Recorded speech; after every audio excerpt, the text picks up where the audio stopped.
Certains adeptes de son courant musical, la sagacité qui est une danse connue même en dehors du continent africain. C'est à l'âge de 33 ans que l'Ivoirien était au Burkina Faso lorsqu'il a présenté une complication de la maladie pulmonaire qui l'affaiblissait depuis plus de 6 mois et il a donc été admis à la clinique Suka et c'est à 15h45 qu'il a rendu l'âme. Le roi du coupé-décalé et de l'Afrique francophone DJ Arafat est parti le lundi 12 août 2019 des suites d'un accident de la circulation survenu dans la nuit et le chanteur ivoirien Ange Didier Huon de son vrai nom était âgé de 33 ans.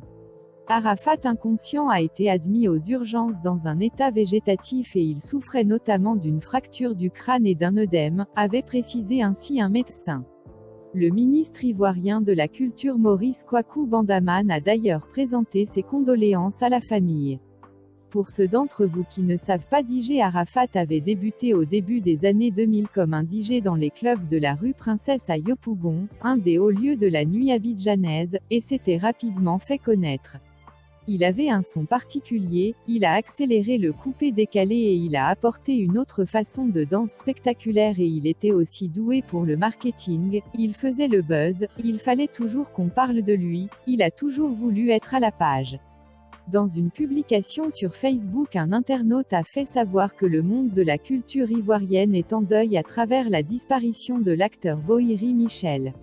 La nouvelle de la disparition du complice de Gowou Michel dans la série à succès, Ma famille, produite par Akissi Delta s'est répandue comme une traînée de poudre.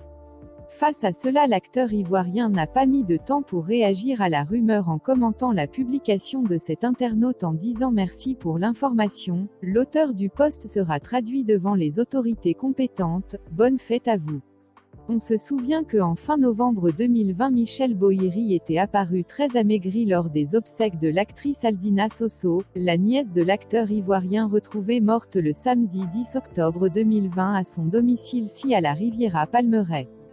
Très rapidement des commentaires ont fusé sur la toile à propos de l'état de santé de l'homme de culture et Michel Boïri n'a pas hésité à rassurer les internautes en disant qu'il se porte très bien et que cet amaigrissement a une origine toute simple, car depuis 10 ans il souffre de diabète et d'hypertension artérielle ce qui l'impose un régime alimentaire strict. Concernant la folle rumeur qui s'est répandue récemment sur la toile annonçant la mort d'un des plus célèbres et talentueux humoristes de la Côte d'Ivoire, Gowou Michel n'était qu'une fausse information que l'humoriste a démenti dans une vidéo qu'il a envoyée à un de ses proches en disant qu'il est toujours en vie, qu'il est en pleine forme et n'est pas encore parti.